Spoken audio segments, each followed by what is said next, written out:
Hey everybody, and welcome to My Friend the Reader Women's Prize for Fiction Shortlist Edition.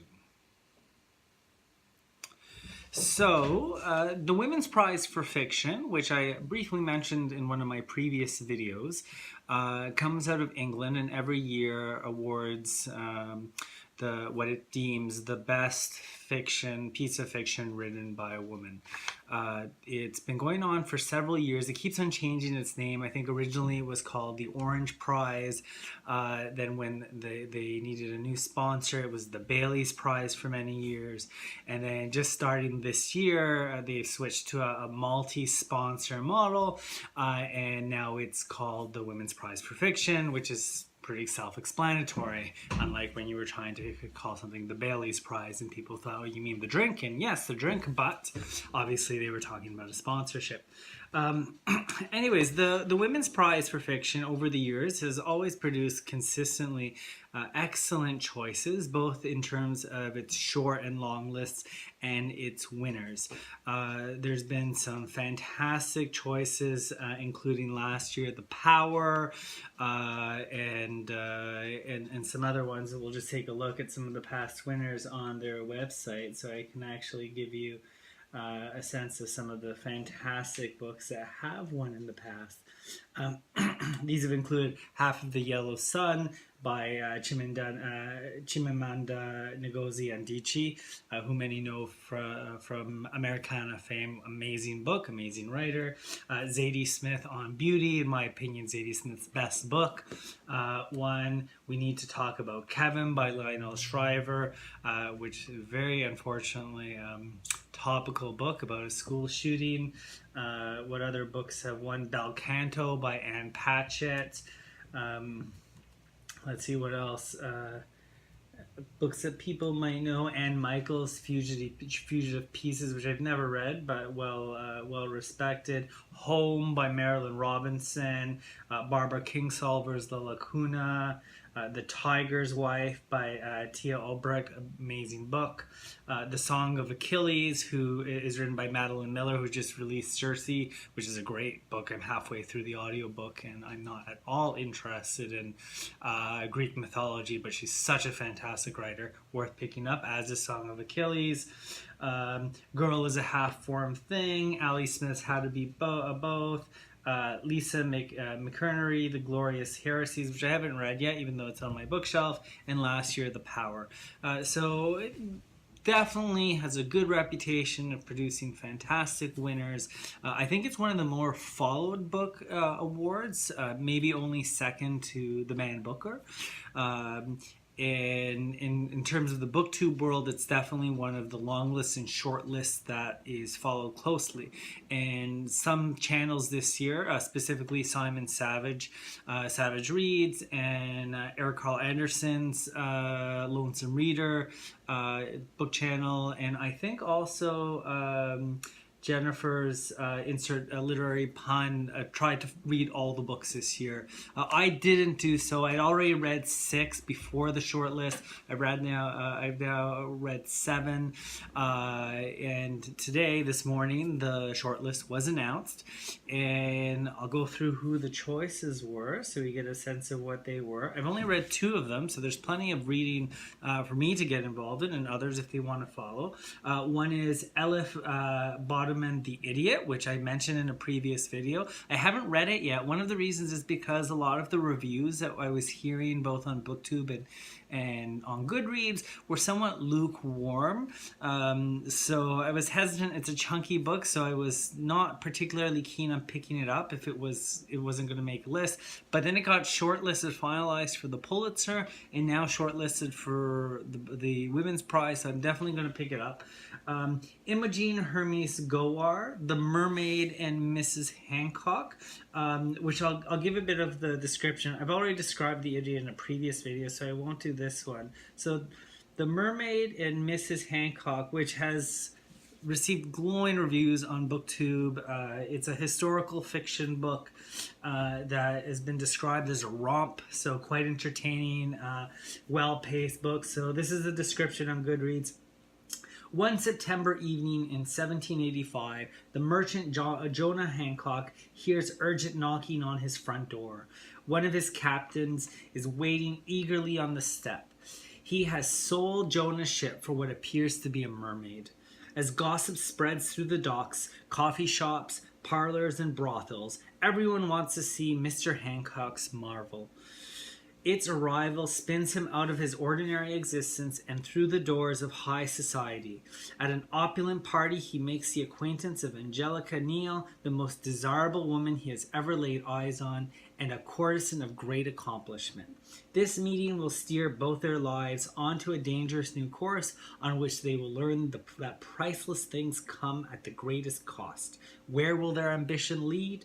And will they be able to escape the destructive power mermaids are said to possess? From this description, I'd almost ordered it a couple of months ago when it got longlisted, and some people were giving it some praise. I wasn't enticed too much. It's not my flavor of things. I'm very particular in kinds of the historical fiction I like. It seemed a little outlandish and too magical for my tastes. But it's been shortlisted now and has gotten quite positive reviews, so I'll try to pick it up. It's not easily available in Canada. It's not available at the library yet. It doesn't look like it's even being released in Canada until mid-May. I'm not sure I want to order it from Book Depository yet.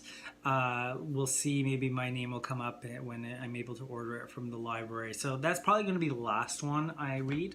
But nonetheless, seems as a possible contender. So, what else has been shortlisted? Jesse Greengrass Sight. Again, this is a book I mentioned before. It's the topic is about motherhood or the lack of being a mother. It seems to be a very ambitious book in terms of form and pushing the edges in terms of pushing the boundaries in terms of what a novel is.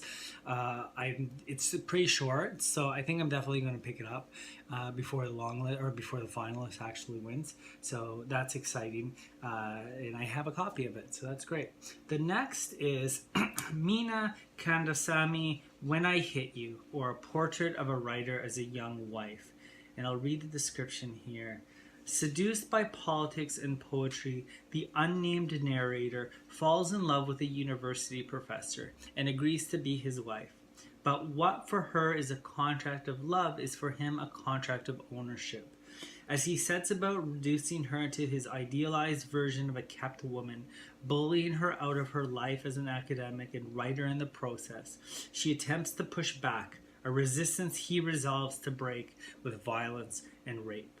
Smart, fierce, and courageous, When I Hit You is a dissection of what love means, and will come to mean when trust is undermined by violence.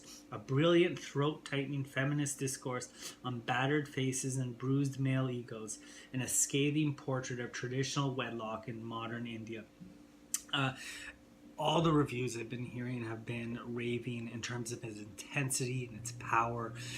Just hearing the description of it, it seems to be a book of the moment in the context of the Me Too movement, in context of women challenging past behaviors in terms of no longer being acceptable, and pushing back and pushing aside and marginalizing perpetrators of violence or sexual harassment.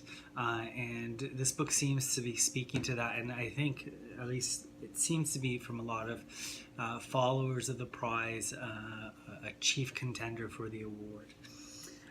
The next one that got nominated or shortlisted is Camilla Shamsi's Home Fire. Home Fire was longlisted for the Booker last year, and I actually did read it back then several months ago. I'll read the description because it's been a while. Isma is free.